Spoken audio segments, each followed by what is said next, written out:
नमस्कार, news corner पर आपका स्वागत है। मैं रत्नेश पांडे। बीपीएससी 17वीं पीटी परीक्षा का पेपर लीक का मामला, हालांकि ये मामला अब पूरी तरीके से खत्म हो चुका है, लेकिन इस मामले से जुड़ी एक बड़ी अपडेट लगातार हम आपको सुबह से दे रहे हैं।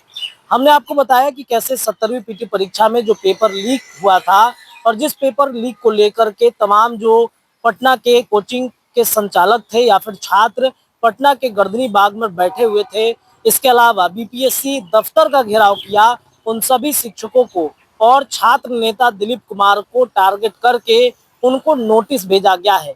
20 तारीख को पटना के गर्दनी बाग में थाने में पहुंचना है, बॉन्ड भरना है, जिसको लेकर छात्र नेता दिलीप लगातार विरोध कर रहे हैं।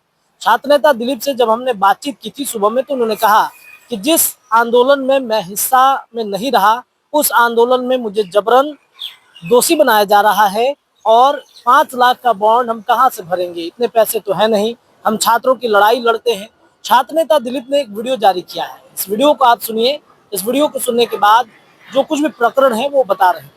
पटना के अखबार में आज एक खबर छपी है कि छात्र नेता दिलीप कुमार समेत 11 कोचिंग संचालकों, कोचिंग शिक्षकों को 20 मई को पटना सदर एसडीओ कोर्ट में शारीरिक रूप से उपस्थित होना पड़ेगा और बॉन्ड भरना पड़ेगा। 5 लाख रुपया और इतनी ही राशि के 2 सिक्योरिटी जमा करने होंगे।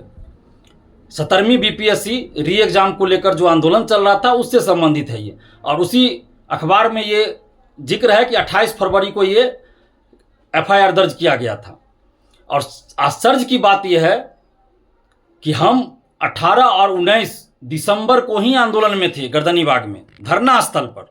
गर्दनी बाग जो धरना स्थल है, वहाँ 18 और 19 दिसंबर को हम आंदोलन में शामिल हुए थे छात्रों के समर्थन में, और हम जांच की मांग कर रहे थे कि जो अभ्यर्थी आरोप लगा रहे हैं उसकी जांच हो, बापू परीक्षा परिसर में जो घटना हुई उस पूरे मामले की जांच हो निष्पक्ष, और क्वेश्चन का लेवल जो इतना नीचे चला गया, और अभ्यर्थी जो आरोप लगा रहे हैं कि पटना के कोचिंग शिक्षक के टेस्ट सीरीज से कुछ क्वेश्चन हूबहू मैच कर गया, उसकी जांच हो, और चेयरमैन को पद से हटाया जाए। तो ये 3 डिमांड हम रख रहे थे। तो क्या लोकतंत्र में डिमांड रखना सरकार के सामने गलत है? क्या अभिव्यक्ति की आज़ादी छीन ली गई है बिहार में? हमें तो ऐसा ही लग रहा है कि अब अभिव्यक्ति की आज़ादी भी छीन ली गई है।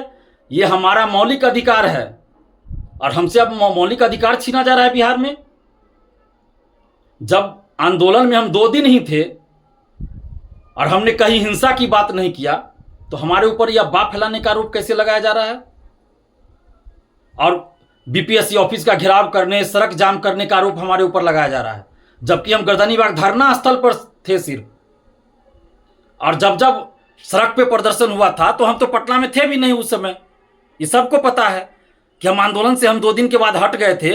हमने कहा था कि आंदोलन में अगर नेताओं की एंट्री होगी और ऐसे कोचिंग शिक्षक आएंगे जिन पे पेपर लीक का आरोप अभ्यर्थी लगा रहे हैं, तो फिर हम आंदोलन में नहीं रहेंगे।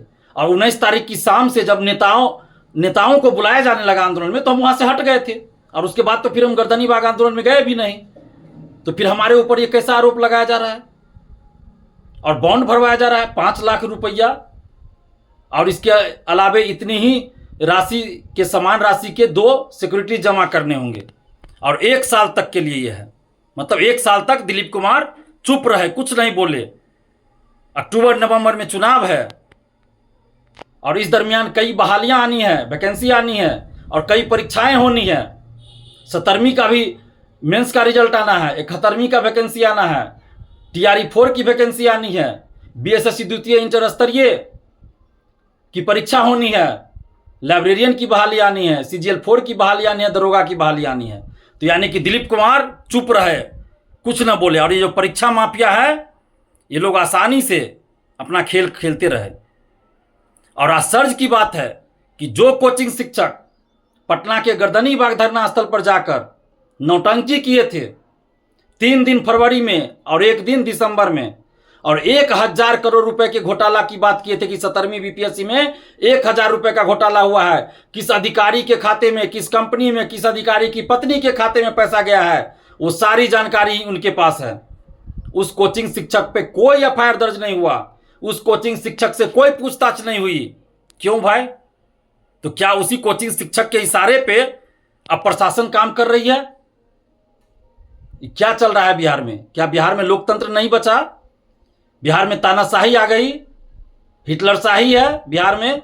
और नीतीश कुमार जी जो छात्र आंदोलन से उभरे हुए नेता हैं, बिहार के लंबे समय से मुख्यमंत्री हैं, कहते हैं सुशासन का राज है, कानून का राज है, भ्रष्टाचार पे जीरो टॉलरेंस, न हम किसी को फंसाते हैं न बचाते हैं। तो नीतीश कुमार जी यहाँ तो साफ दिख रहा है कि आप छात्र नेता दिलीप को फंसा रहे हैं, और जो पेपर लीक धांधली सेटिंग में संलिप्त रहता है वैसे कोचिंग माफियाओं को बचाया जा रहा है आपके प्रशासन के द्वारा, आपकी सरकार के द्वारा।